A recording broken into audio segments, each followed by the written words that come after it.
The first time Lyle Ashford stepped onto the Institute of Intergalactic Studies campus, he thought someone had dropped a disco ball on a cathedral. The place shimmered with curved silver towers, each humming with quiet energy, and floating walkways stretched like glass ribbons between buildings. Earth had only been part of the Galactic Academic Exchange for 4 years, yet somehow he was the first human accepted into the Xenobiomedical Sciences program. He wasn't sure if that was a compliment or a bureaucratic oversight. "Excuse me," Lyle asked, squinting up at a hovering map display that stubbornly refused to translate. "Where's Lab Cluster C?" The being beside him, tall and vaguely amphibian, blinked twice and pointed a thin, translucent finger toward a spiral ramp.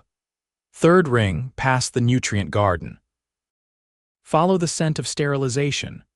"Thanks," Lyle said, adjusting his backpack and muttering, "because that's exactly what I sniff for on a daily basis." The lab was a dome, its roof alive with bioluminescent moss that pulsed gently as he approached. Inside, dozens of students clustered around workstations, each paired with a partner from another world. Lyle scanned the room until he spotted the only empty station and the student beside it. Pale blue skin, large round eyes, and a nervous twitch in his left hand. Definitely not human. Definitely his partner. "Hey," Lyle said, setting his bag down. "Name's Lyle, you must be my lab partner." The alien flinched slightly, then nodded. "Yes, I am Kerev. My species is called Drelari. We have adapted to low-pressure environments and nutrient osmosis. I am familiar with your physiological data. It is robust." "That's one way to put it," Lyle chuckled, then opened his lab terminal. "So, what's on the agenda today?" Kerev tapped the screen with one long finger. "We are to analyze minor trauma response. A physical assessment of dermal rupture and clotting mechanisms." Lyle raised a brow. "So, cutting skin and seeing how fast it heals, in principle." "All right," Lyle said, rolling up his sleeve. "Let's get this over with." "You got a sterile lancet or something?" Kerev retrieved a small device resembling a sleek silver pen and held it with great caution. "This will puncture your dermis with minimal tissue damage. Are you certain you are prepared?" "Yeah. I've cut myself worse trying to open a can of ravioli." Before Kerev could ask what ravioli was, Lyle pressed the tip against his forearm and clicked the activation stud. The lancet hissed, and a tiny bead of red welled up instantly. Kerev's pupils contracted to pinpricks. His breathing hitched. His knees buckled. "Whoa, Kerev!" Lyle reached out, too late. The Drelari collapsed backward, knocking over a stool on the way down. The room erupted in a chorus of startled gasps. A 6-limbed instructor darted over, her iridescent skin pulsing yellow in alarm. "What happened?" Lyle pointed to his arm, still bleeding a little. "I poked myself like the assignment said." He saw the blood and just dropped. The instructor leaned down to check Kerev's vitals, her expression unreadable. Drelari are extremely sensitive to hematic visual stimuli. "He should have disclosed that." "Is he okay?" Lyle asked, pulling his sleeve back down and holding pressure on the small wound. "He will require sensory sedation. He'll be out for several hours." The instructor looked at Lyle with a mix of curiosity and restrained judgment. "You seem unaffected," Lyle shrugged. "It's not that bad. Honestly, I just need a mirror. I think I got a splinter or something when I grabbed the stool." The room fell silent. A student 3 tables down a feathered creature with eyes on stalks tilted his head. "You are bleeding and concerned about a splinter." "Yeah, if there's debris in there, I don't want it getting infected." "You require a mirror?" the instructor asked, clearly baffled. "Yeah, or even a shiny tray, anything reflective." She gestured toward her workstation. "There's a diagnostic panel, reflective enough, I suppose." Lyle walked over, examined his arm in the polished surface, and gently picked out a tiny fiber lodged near the cut. "Got it." When he turned around, half the class was staring at him. "Is something wrong?" he asked. The instructor tilted her head. "You handled the situation with alarming calm. I mean, it's a scratch." Another student, a quadruped with soft, downy fur, lifted a tentacle. Do you not experience pain? Of course I do, Lyle said, but not from this. I've had worse from gravel faceplints as a kid. The instructor's eyes narrowed. You will need to complete a psychological evaluation. This level of pain tolerance is abnormal, Lyle frowned. It's not abnormal. It's just human. The rest of the day was a blur of awkward explanations, whispered stares, and a mandatory visit to the medical office. There, a machine scanned his arm and confirmed no infection, no foreign material, and no abnormal response. The physician, a gelatinous being named Telu, jiggled contemplatively. You are within acceptable biological parameters. However, your reaction to injury is atypical for the student body. I'm not trying to be weird, Lyle said. I just didn't expect my blood to knock someone out. Telu's surface darkened in thought. Many species have evolved without biological fluids bearing such coloration. Drelari in particular associate red with predation.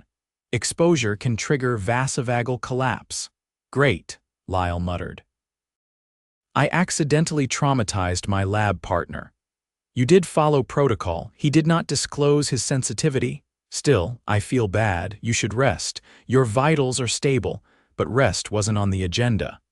The next morning, Lyle was summoned to the academic review panel. Inside the chamber, 3 beings of wildly different physiologies sat behind a curved console. Kerev, looking pale and embarrassed, stood off to one side. Lyle Ashford, the center panelist began, we are here to assess yesterday's incident and determine whether further precautions are necessary for interspecies collaboration. Lyle folded his hands. Understood. Were you aware of Kerev's sensitivity? No. He didn't mention anything about it. Kerev stepped forward. I apologize. I assumed the coursework would not involve active bleeding. That was my error. The panelist nodded. Acknowledged. However, Lyle, your response afterward requesting a mirror rather than alerting a medic was unconventional. I wanted to make sure I didn't have anything stuck in the wound. Why not request medical assistance? I didn't think it was serious enough. Back home, you only go to the ER if you're actually dying. There was a long pause. Earth's triage standards are distinctive, one of the panelists murmured. No offense, Lyle added, but if I ran screaming every time I saw blood, I wouldn't have made it out of childhood. The panel conferred briefly, then delivered their ruling. No disciplinary action will be taken. However, you are required to disclose intent to perform self-injury for assignments, and your future lab partners will be briefed on your species' resilience. Kerev approached him afterward. I owe you an apology. I did not intend to cause disruption. You didn't, Lyle said. I just wish I'd known beforehand. I will make efforts to acclimate. Perhaps we can try another project that does not involve blood. Fine by me. They shook hands tentatively and returned to class the next day. This time, they were assigned a microbial culture experiment, and Kerev visibly relaxed. As the weeks passed, Lyle's reputation on campus shifted from unstable curiosity to weirdly durable. Other students began approaching him with questions about pain thresholds, injury recovery, and Earth's medical limitations. He told stories about sprained ankles, splinters, and chickenpox scars, and each time the aliens stared at him like he'd wrestled a volcano.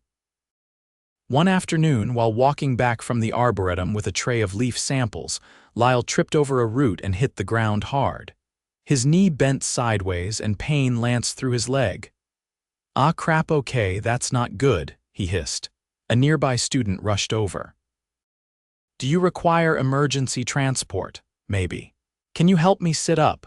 It took 10 minutes and 2 assistants to get him to the infirmary where an imaging scan confirmed a torn ligament. You will require bracing and physical therapy, Telu informed him. Healing may take 6 to 8 weeks. Sounds about right, Lyle groaned. Kerev visited him later that evening, carrying a container of nutrient paste and what looked like a folded puzzle cube. I heard. I brought you a neural relaxation device. Thanks, Lyle said, shifting with a wince. At least it's not broken. You did not lose consciousness. How did you remain lucid? Because I'd rather not pass out in front of half the campus. Kerev stared at him a moment, then said, You continue to surprise me. Well, no offense, but I'd prefer to stop surprising people by getting hurt. Kerev placed the cube on the table. Then let us study microbial bonds next week. Less risk of bleeding. Deal. By the third week of recovery, Lyle had learned 3 critical things. Campus floors were far less forgiving than they looked, alien wheelchairs were needlessly complicated, and Drelari apologies came in the form of fermented root sculptures that smelled faintly like burnt licorice. He'd also learned that the Institute wasn't quite sure what to do with a human on crutches. You are not permitted to use the lift platform without an escort, said the security drone, blocking his path at the base of the Western Observation Tower. I'm literally trying to get to my neuroimmunology seminar, Lyle said, shifting his weight with a grimace. It's not a joyride. Incorrect. Human balance parameters fall outside elevation safety thresholds. I'm not asking to skydive, he muttered, stabbing his crutch into the floor for emphasis.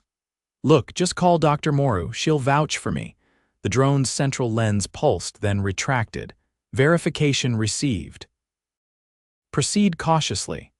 By the time he limped into the seminar chamber, the lights had already dimmed and Dr. Moru was halfway through a slide on interspecies inflammatory triggers. Rows of students turned toward him as the door hissed shut behind him. Glad you could join us, Mr. Ashford, Moru said, not pausing her lecture. Please try not to collapse this time, we're short on stress inhibitors. I'll do my best, Lyle muttered, weaving his way to the back row. He settled into a seat beside a student with a triangular head and skin like polished slate. Does it still ache? The student asked without preamble. Only when I move it, or sit still, or think about stairs. You have not requested regenerative acceleration. Human tissue does better healing on its own, Lyle said. Too much stimulation and we get weird scarring or bone overgrowth. The alien tilted his head. Fascinating. I'd call it inconvenient, Moru gestured toward the display wall. As we see here, species like the Panthari initiate immune suppression during trauma to preserve cognitive clarity. This is in contrast to humans, who often exhibit increased aggression or risk-seeking behavior following injury. Several heads swiveled toward Lyle. He raised both hands. Hey, I didn't pick the wiring. After class, he was approached by a tall, insectile student who'd previously never spoken to him. I would like to study your pain reactions in controlled conditions, she said. You appear to experience nociceptive input without proportional psychological destabilization. Lyle blinked. Are you asking to poke me with things? Only with full consent and under academic regulation. Hard pass. She nodded once and walked away. Back in his dorm cluster, Lyle dropped onto his bed and winced as his leg complained again. He reached for the thin metallic brace and loosened the straps. You should not remove that without supervision, came a voice from the intercom. Thanks, surveillance fairy. I'm not taking it off, I'm adjusting it. It's digging into my calf. The intercom clicked off. Later that night, there was a soft knock at his door. Kerev stepped inside, holding an odd-looking plant with delicate, glowing leaves. This is a sensory bomb, he said. It releases airborne compounds that reduce discomfort. I synthesized it from local flora. Lyle eyed it skeptically. Is it going to make me hallucinate? No, the effects are subtle. Place it near your bedding. He set it down and turned to go, then hesitated. I've been studying human metabolic compensation. Your species appears to reallocate caloric energy during physical trauma. That's unusual. You mean how I'm always hungry since the injury? Yes. Your body consumes significantly more fuel to rebuild tissue. Most species reduce energy expenditure during healing. That's probably why I've been eating like I've got a black hole in my stomach. Kerev folded his hands. You are surprisingly efficient at restoring function, but the process seems unpleasant. Lyle barked a laugh. That's one word for it. The The next morning, he found a tray outside his door. It held a stack of nutrition bars, a container of fruit paste, and a note written in shaky English. Sustain metabolic demand. Continue adaptation. He took the tray inside and stared at it for a moment before starting to eat. The fruit paste tasted vaguely like cinnamon mixed with seaweed, but he didn't care. A week later, he was cleared to resume partial lab work. The new assignment involved microcapsule delivery systems for internal medication, no blood. No sharp tools, no fainting. Kerev seemed relieved. They worked in near silence for an hour until Lyle accidentally dropped a capsule, which bounced once and rolled under a bench. "I got it," he said, crouching slowly. The brace made a quiet creak. "You should not flex the joint beyond 70 degrees yet," Kerev said, not looking up from his console. "How do you even know that?" "I reviewed your physiotherapy plan." "I wanted to understand your recovery timeline." Lyle paused. "You didn't have to do that." "I wanted to." They finished the project early and submitted their results via the academic hub. As they exited the lab, they passed a group of students gathered near the central promenade. A small crowd had formed around a large display showing footage from various campuses across the galaxy. One of the screens flickered, then shifted to a slowed-down clip of Lyle's earlier fall captured by a hallway sensor. The moment he hit the ground, the display paused and zoomed in on his contorted leg. A title in bold galactic standard appeared. "Human Joint Reversal Incident, Analysis Pending." Someone in the crowd whispered. He didn't even scream. Lyle turned to Kerev. "Please tell me this isn't some kind of study now." "It appears to be." "Fantastic." They retreated to the garden dome, where Lyle sat on a warm stone bench and pulled out a protein pack. "You know," he said between bites, "back home, people just sign your cast and bring you soup. They don't turn your injury into a teaching tool." Kerev watched a flock of iridescent avians circle the skylight above. Perhaps they are not mocking. Perhaps they are trying to understand something they cannot experience directly. "You mean pain?" "No. The ability to continue functioning under it." Lyle leaned back, letting the filtered sunlight warm his face. "It's not about being tough, it's just, we don't always have a choice." Kerev nodded slowly. "That may be the part they are studying." A few days later, he was called into the Department of Physiology, where a group of faculty, none of whom had ever taught him, waited in a circular room lined with display panels. "We are assembling a cross-species resilience compendium," said a guild academic with a mechanical voice relay. "Your data is valuable. I didn't sign up to be a case study. You will be compensated. I'd rather not be famous for falling down. You will not be identified." "Merely referenced as a type HB subject," Lyle sighed. "Fine, as long as I don't have to reenact anything." On his way out, he passed the insectile student again. She gave him a polite nod, then held out a small container. "For future consideration," she said. Inside were several tiny adhesive patches. Non-invasive pain sensors, should you wish to quantify your thresholds in private. He took them with a nod, unsure whether to be flattered or alarmed. He didn't mention it to anyone, but that night he stuck one of the patches just above his knee. It lit up faintly, then displayed a numeric value on his wristband. He stared at the number for a long moment. It was higher than he'd expected. He left it on for the rest of the evening. By the end of the month, the leg had improved enough that he could walk without support, though stairs were still slow going. Kerev continued to bring him odd gifts: compressed enzyme snacks, a data chip of ambient rainforest sounds, and once, inexplicably, a drawing of what looked like a human skeleton fused with a jellyfish. "It's a concept sketch," Kerev explained. "A possible future adaptation under aquatic pressure environments. You gave me gills. They are retractable." Lyle laughed, then tucked the drawing into his notebook. The attention around him had begun to fade, replaced by the usual churn of academic life. But every now and then, he caught a glance, or a whisper, or a subtle nod of acknowledgement from students who had never spoken to him before. The incident had become a footnote, but one that stuck.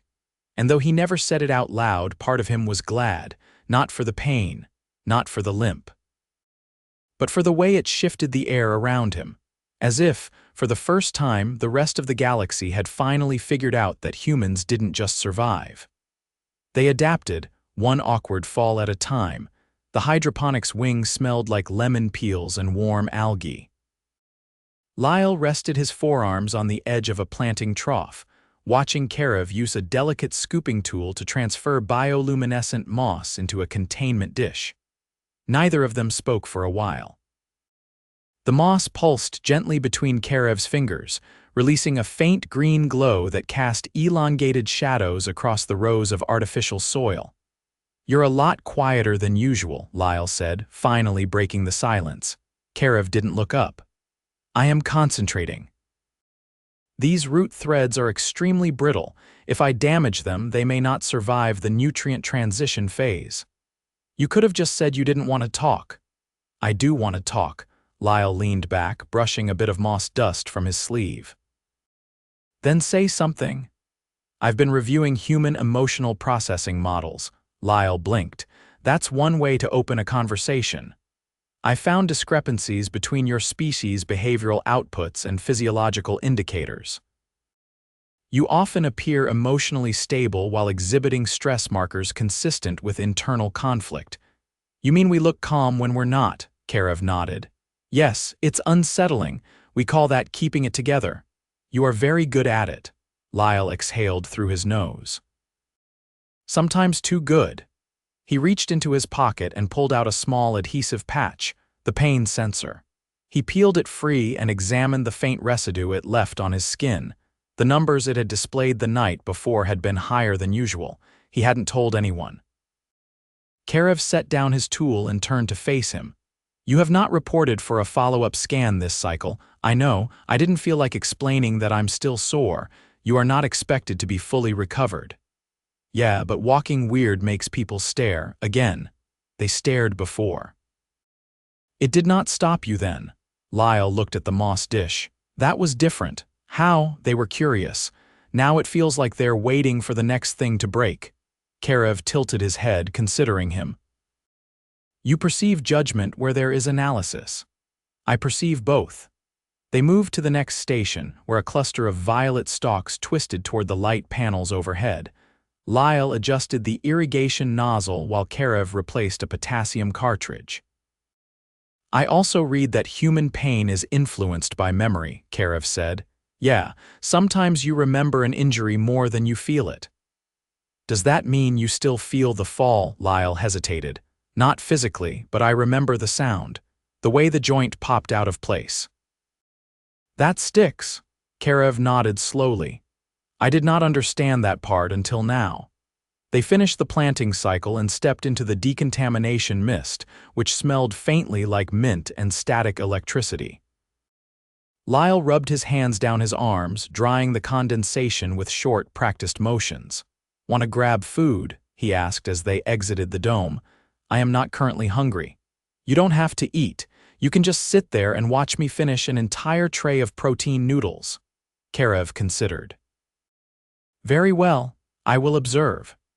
The dining commons were half full, with students from at least a dozen species clustered at custom-designed tables. Lyle selected a seat near the edge and ordered his food with a few taps on the interface. A tray slid out moments later, bearing a steaming pile of twisted noodles and a bottle of mineral water. Kerev watched him eat in silence for a while. "Do all humans consume nutrients so rapidly?" "This is slow for me. You chew inconsistently." "I chew based on urgency." "Big difference." Kerev's eyes drifted to the table beside them, where a group of aquatic-based students were floating in nutrient suspension tanks while discussing something in rapid clicks. "Do you ever wish you were not human?" he asked suddenly. Lyle stopped mid-bite. "That's a loaded question. I am curious." Lyle set his fork down. "I don't wish I weren't human. But I do wish we weren't the galaxy's weird science project. We are all subjects of curiosity in some way. Sure, but you didn't have someone ask if your bones liquefy under stress." Kerev blinked. "They asked you that?" "Last week, during a seminar." I think they were half serious. I can assure you, our bones remained solid under stress. That's comforting. Lyle finished the last of his noodles and pushed the tray aside. You know what I wish? I wish just once I could impress someone around here for something other than hurting myself. Kerev was silent for a moment. You did not impress me with your injury. Thanks. You impressed me when you continued. Lyle looked at him. That sounds like a compliment wrapped in a diagnosis. It is merely a statement of fact. They left the commons and walked along the edge of the east promenade, where the artificial light was dimmed to simulate early dusk. The footpath curved past a series of sculptural installations made from recycled alloys and suspended liquid spheres. Lyle stopped at one shaped like a spiral fracture, an abstract piece titled Resilience Under Pressure. Kerev stood beside him, arms folded. That piece was created by a student from the Panthari colony. They experienced habitat collapse during their adolescence. Looks like a broken leg. It is meant to. Lyle traced the curve of the alloy with his eyes. Funny how people turn injuries into art. Perhaps it is a method of preservation, a way to give meaning to damage. I usually just take ibuprofen. They walked in silence for another minute before Kerev spoke again. I have been considering a project proposal. Yeah, a comparative study. Human healing versus neuroadaptive species. I would like to include your experience in the dataset. Lyle groaned. You really want me to be part of another study? You would not be identified, still. It would be voluntary. Lyle rubbed the back of his neck. What would it involve? Monitoring recovery metrics. No invasive procedures, just observation and data correlation. No simulations. No reenactments. None. After a long pause, Lyle nodded. Fine, but I'm not doing another dramatic fall for your benefit. I would never ask that of you. Good, because I'm running out of limbs. They reached the student quarters and paused at the entrance. You know, Lyle said, I think the worst part of all this wasn't the pain. It was wondering if I'd be treated like glass after. You have not been, not by everyone, but I appreciate the exceptions. Kerev gave a slight incline of his head. You are not fragile. You are adaptable. Lyle opened the door to his cluster. That's the nicest thing anyone said to me all week. Then your week has been poorly calibrated, Lyle laughed. See you tomorrow, Kerev. Affirmative. He stepped into his room and closed the door behind him. The lights adjusted to his preferred setting, casting a warm amber hue across the walls. He sat on the edge of his bed, unfastened the brace and stretched the joint slowly. It still twinged, but the motion was smoother now, more confident. He looked at the pain patch once more, then peeled it from his wrist and placed it inside the disposal bin. He wouldn't need it anymore. Outside his window, the artificial dusk faded into simulated night. Somewhere beyond the walls, someone was probably still reviewing sensor footage or drafting another academic abstract with the word human in the title, but in here, it was quiet. And for the first time in weeks, Lyle didn't feel like a specimen. He felt like a student.